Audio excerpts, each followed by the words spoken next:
Je m'appelle Jean-Sébastien Guillermou, je suis auteur de fantasy, alors plutôt fantasy maritime, et j'ai écrit un livre qui s'appelle Les Pirates de l'Escogriffe, en fait une trilogie, et, euh, et donc c'est l'histoire d'un jeune orphelin à la recherche de son père, qui rencontre un vieux capitaine pirate désabusé, qui a jamais réussi un abordage, qui a été d'un équipage un peu loufoque.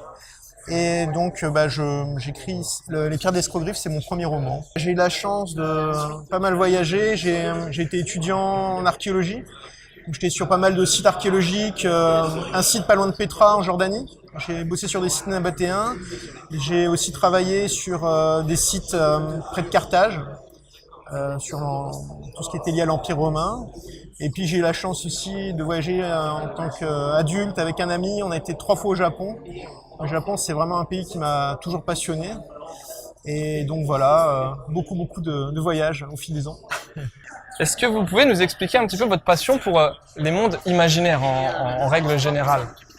J'ai toujours été élevé là-dedans. J'étais un gros consommateur quand j'étais petit de dessins animés, mangas, livres dont vous êtes le héros, plus tard jeux de rôle. Et plus tard, j'ai fait des études d'histoire, mais c'est pas pour rien parce que j'ai toujours été intéressé par des civilisations finalement, aussi bien réelles que fictives. Et créer un univers imaginaire, ça me passionne autant qu'écrire en fait. J'adore passer des années à développer une civilisation, son économie, sa religion, ses coutumes. Et c'est quelque chose qui m'intéresse depuis très longtemps. Vous avez l'air de vous orienter un petit peu sur l'univers des pirates, de la mer. Oui, j'ai grandi au bord de la mer. Et puis j'étais un peu frustré parce que j'adorais les pirates. Mais les histoires de pirates se passaient quasiment toujours dans notre passé, en fait, au XVIIe, XVIIIe siècle ou même au XVIe siècle. Et je trouvais que l'histoire de pirates se prêtait bien à la fantaisie. Donc j'avais envie de retrouver des pirates, mais dans des univers fantasy assez originaux.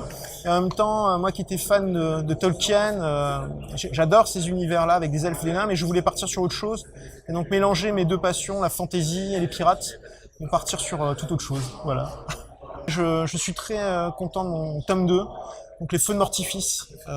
C'est vraiment un livre que j'apprécie beaucoup, les autres aussi, pour diverses raisons.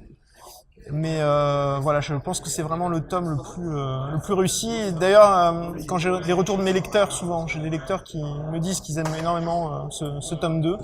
Mais bon, grosso modo, je pense que les 3 tomes se valent, enfin j'espère du moins.